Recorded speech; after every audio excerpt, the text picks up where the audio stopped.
Hello, church. We're looking at 1 Samuel chapter 25 today for our daily Bible reading. Word of the day is plead. Before we can get to the major part of the chapter, it's very interesting that verse 1 gives us the extremely short summary of Samuel's death. It says he died, he was buried at his home, and then David goes to another region of Israel. And while he's there, he provides some security detail.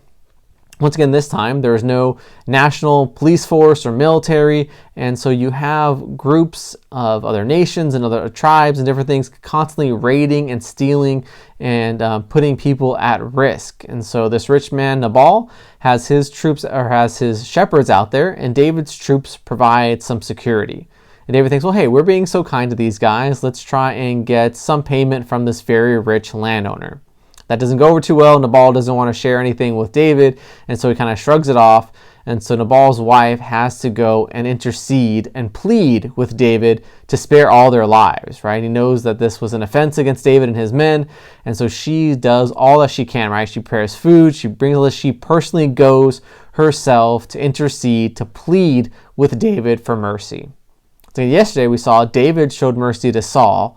Will he now show mercy to this man and to his possessions and to his livestock and to his family? And we're going to see her interceding, her pleading with David pays off. David's anger gets cooled, and he's able to think through this situation, and he pulls back from his attack on these people. So we can see in our lives, how can we seek to once again give mercy, show mercy, and maybe what ways or in what relationships do we need to intercede or plead with people for?